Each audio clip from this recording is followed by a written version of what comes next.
Today we will learn about the best ways to deal with chemical risks. Our personal and professional environment is changing, and we need to adapt the way we work. This is especially true for workers handling corrosive or irritating chemicals.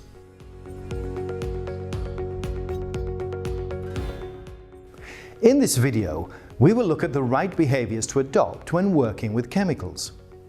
We will discuss the different types of chemical risks, prevention against chemical risks, how to spot the danger and how to protect yourself from it, frequent cases of contamination, how the danger generally presents itself, and first aid, the PAR rule and intervention protocols.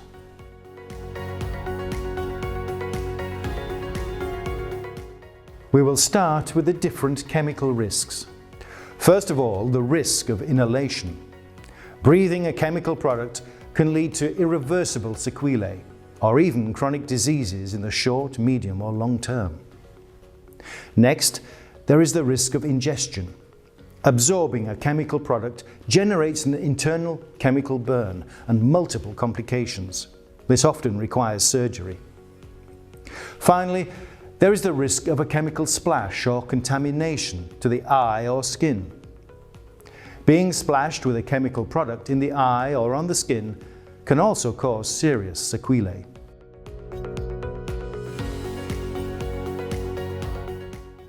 Whether you work in production, a laboratory, in maintenance, in water treatment or in warehouses, how can you know if a product is dangerous?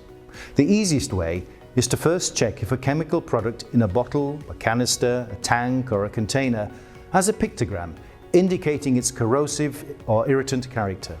The label or packaging of this product contains the same information, but in greater detail. Finally, you will also find the relevant information in the description of your job sheet, product sheet or safety data sheet.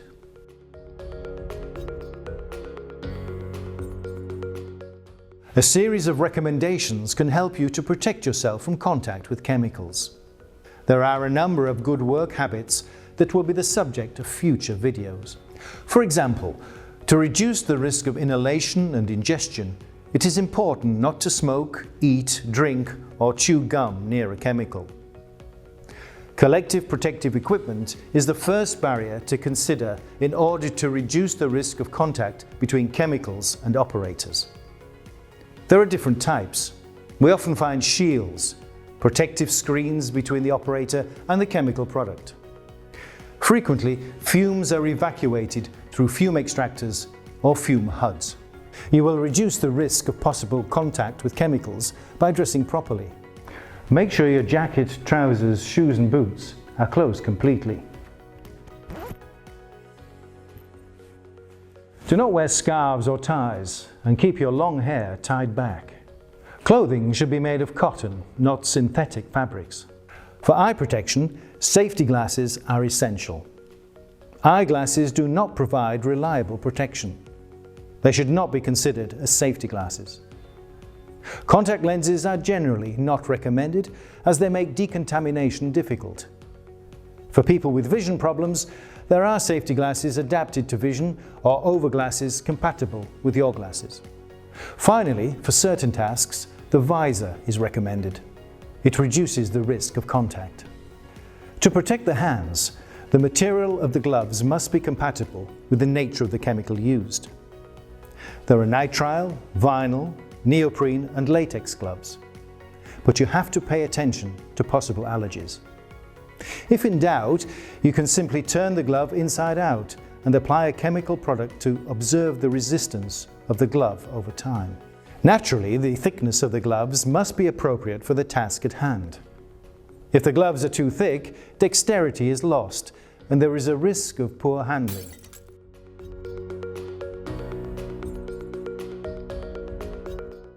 This was an example of inadequate PPE. Sometimes the protective equipment is defective and leads to risks. For example, a hole in the gloves, no matter how small, leaves a surface that can be contaminated. The same goes for gloves that are too short or rolled up.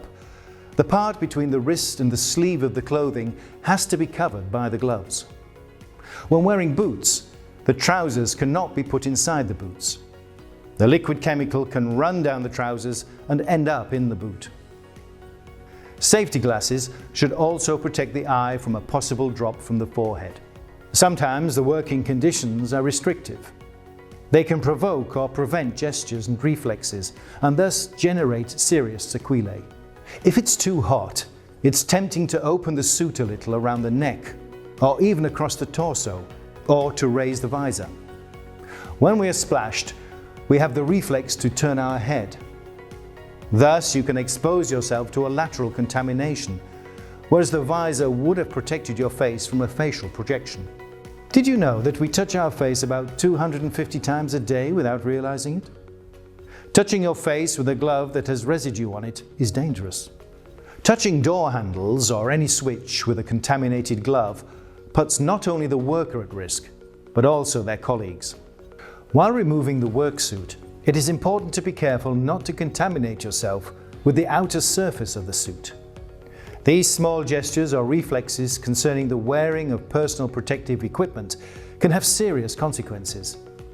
It is up to you to make sure you are always protected.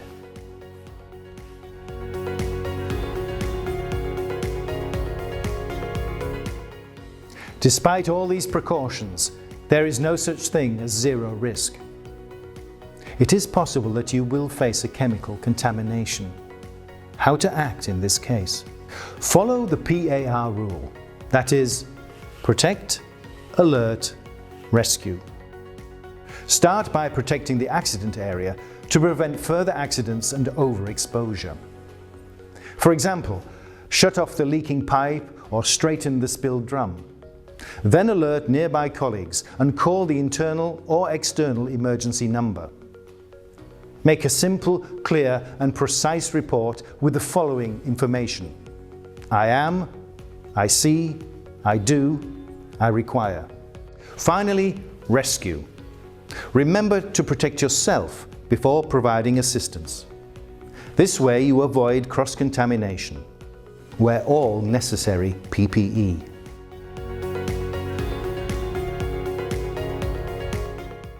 There are different cases of splashes.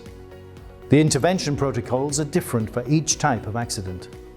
In any case, you must start rinsing as soon as possible with the available rinsing solution and respect the recommended rinsing time. It is also recommended that you seek medical attention once decontamination is complete. In case of eye splashes, you must check for contact lenses and remove them if possible. If there is a solid chemical in the eye, inspect the eye to see if there is any residue left. In this case, you must prolong the rinsing. In case of splashes on the skin, undress while continuing decontamination. Remove any jewelry or clothing. Clean unwashed areas starting from top to bottom. Do not attempt to remove a garment if it is melted or stuck to the skin. And finally, contact a doctor. Finally, a splash with a heated corrosive or irritant presents a double risk. It can cause both chemical and thermal injury. In addition, the heat will increase the reaction capacity of the chemical and thus accelerate the development of the chemical injury. Therefore, the first priority is to eliminate the risk of chemical injury by decontaminating with the appropriate washing solution. Continue treating the thermal burns according to the protocols in place in your company. And finally, seek medical attention. Thank you for your attention. For more information, the entire team remains at your disposal.